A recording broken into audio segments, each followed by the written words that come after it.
नमस्कार, मैं हूं आपके साथ चांदनी धवन और वक्त हो गया है लाख टके की बात। और मैं हूं आपके साथ मेनका चौधरी। और चांदनी, इस वक्त आ रही है बड़ी खबर लखनऊ से। समाजवादी पार्टी के सहयोगी दलों ने एक मीटिंग बुलाई है, एक बैठक बुलाई है। ओपी राजभर ने बुलाई है ये बैठक। समाजवादी पार्टी को न्योता नहीं दिया गया है और एसबी-एसपी नेता अरुण राजभर का बयान भी सामने आया है और देखा यह जा रहा है कि जो बैठक बुलाई गई है, इस बैठक से क्या कुछ संकेत मिलेंगे। ओपी राजभर ने ये बैठक बुलाई है, एसपी के सहयोगी दलों की बैठक है। ये बड़ी खबर इस वक्त की है। और देखिए मेनका, क्योंकि समाजवादी पार्टी को इस बैठक के लिए न्योता नहीं दिया गया, हालांकि अब क्या संकेत मिल रहे हैं ये तो आने वाला वक्त ही बताएगा। ओपी राजभर जो लगातार समाजवादी पार्टी के साथ खड़े खुद को दिखाई दे रहे हैं और साथ ही अखिलेश यादव के साथ खुद को बता रहे हैं लगातार।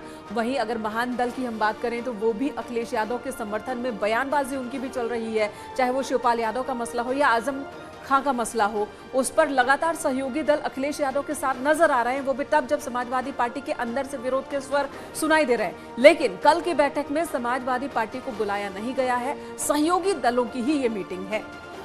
हालांकि मेनका, इस बैठक से आगे क्या संकेत मिलते हैं ये तो आने वाला वक्त ही बताएगा। तो वहीं समाजवादी कुनबे में दरकते रिश्ते और बढ़ती रार का दायरा जो है वो आजम खां तक पहुंच चुका है। दरअसल आज शिवपाल यादव ने जेल में आजम खां से मुलाकात, लेकिन इस मुलाकात के बाद क्या हुआ ये देखना इंटरेस्टिंग है। शिवपाल यादव ने जो कहा है उसका असर समाजवादी पार्टी ही नहीं बल्कि गठबंधन पर भी दिखने लगा है। और गठबंधन में होने के बाद भी लगातार रार जो है परिवार में देखने को मिल रहा है। आजम पर समाजवादी का महाभारत देखने को मिला क्योंकि शिवपाल यादव नाराज नजर आ रहे हैं और शिवपाल यादव खुद आजम खां से मिलने के लिए पहुंचे हुए थे। ये दो चेहरे जो इस वक्त स्क्रीन पर दिख रहे हैं, शिवपाल यादव और आजम खां, ये दो बहुत ही महत्वपूर्ण चेहरे समाजवादी पार्टी के। लेकिन अब देखिए इन्हीं दो चेहरों को लेकर सियासत फिर से गर्मा गई है।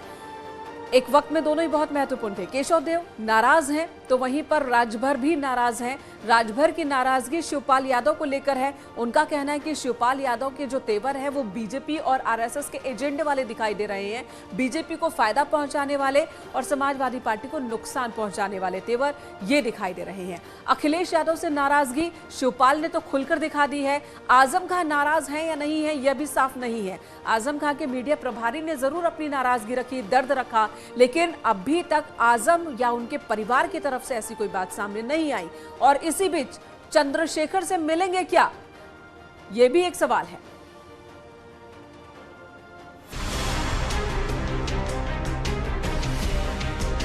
समाजवादी पार्टी आजम भाई की मदद करती या संघर्ष करती दिख नहीं रही है, ये दुर्भाग्य है। नेताजी के अगुवाई में समाजवादी पार्टी को लोकसभा में भी आजम भाई का ये मामला रखना चाहिए था।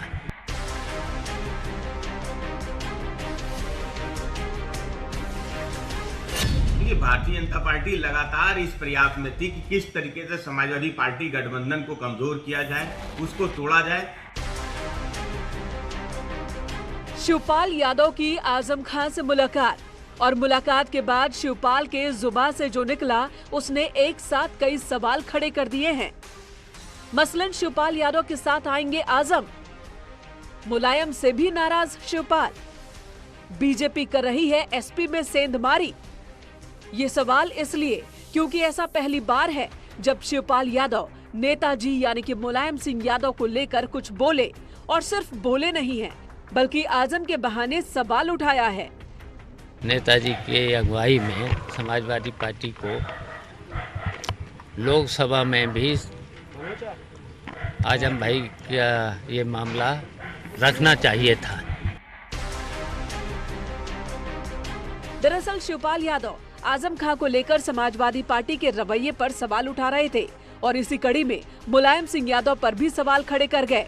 और इन सवालों के आखिर में शिवपाल ने जो कुछ कहा उसके बाद ये साबित करने की जरूरत नहीं कि शिवपाल यादव बीजेपी के करीब हो चले हैं।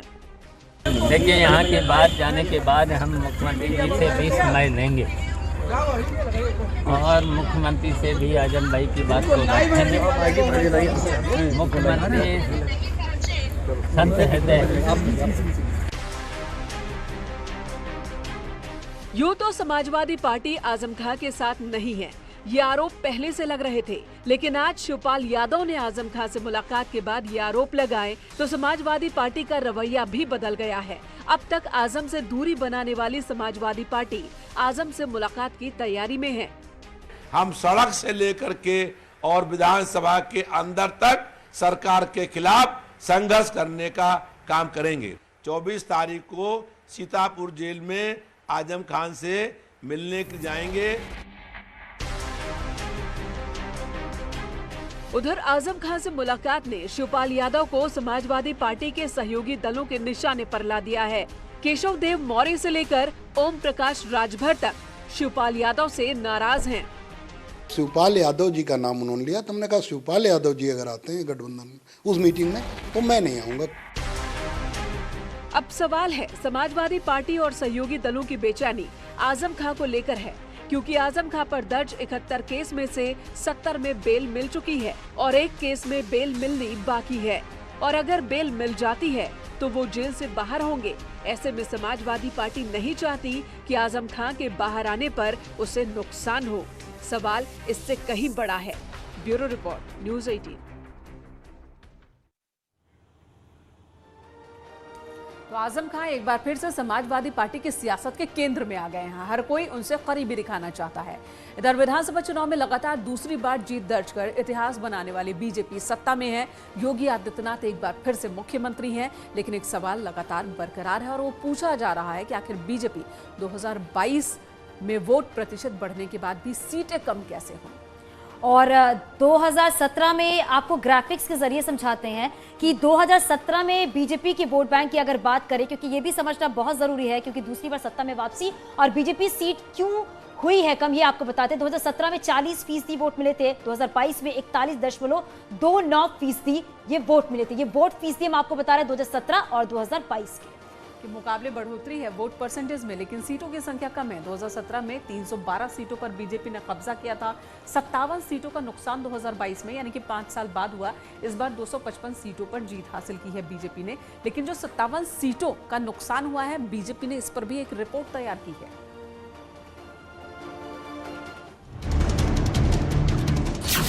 यूपी चुनाव में बीजेपी ने दिखाया दम, लेकिन सीटें क्यों हुई कम? वोट प्रतिशत में इजाफा, ओबीसी वर्ग बीजेपी से खफा।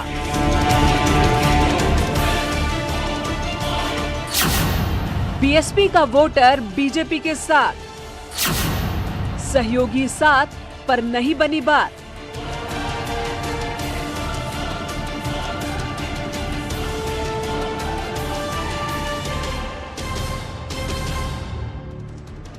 ऐसे कितने ही सवाल 10 मार्च को आए उत्तर प्रदेश चुनाव के नतीजों के बाद से उठ रहे हैं, जिनका जवाब करीब 1 महीने से ज्यादा का वक्त लगाकर बीजेपी ने ढूंढ निकाला है। सूत्रों के मुताबिक बीजेपी ने 80 पेज की रिपोर्ट तैयार की है, जिसमें चुनाव के दौरान प्रदर्शन के कारण क्या रहे, उनका लेखा जोखा दर्ज है। 2024 के लोकसभा चुनाव में जाने से पहले भारतीय जनता पार्टी के रणनीतिकारों ने तैयारियां तेज कर दी हैं।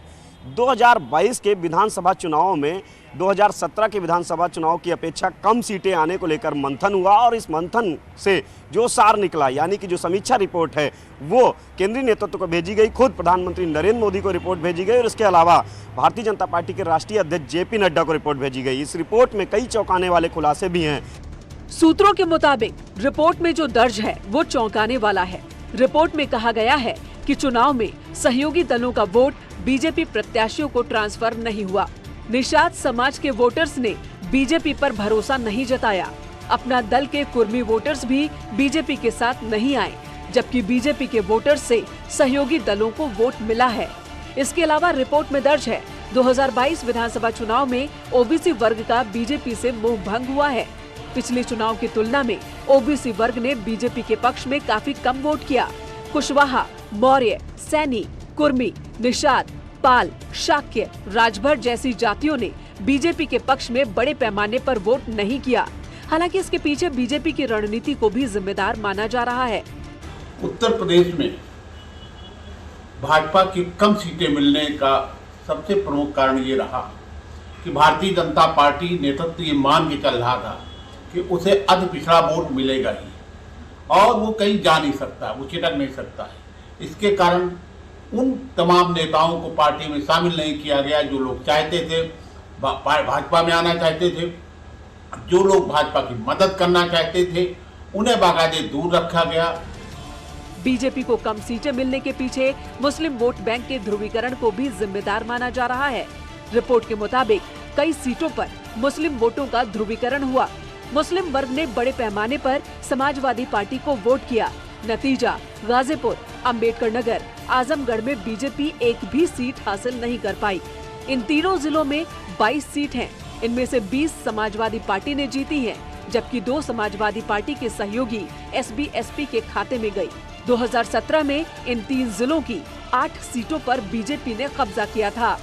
एक प्रमुख कारण ये रहा हार का कि मुस्लिम मतदाता जो है वो मजबूती से एकजुट हुआ, कहीं बिखराव उसका नहीं हुआ और न सिर्फ उसने 90% मुस्लिम मतदाताओं ने सपा के पक्ष में वोट डाला, बल्कि जहां मुस्लिम बहुल क्षेत्र थे वहां पर उसका जो प्रतिशत था, उसके वोट का रेशियो था, वो 80 से 90% पोलिंग हुई वहां पर।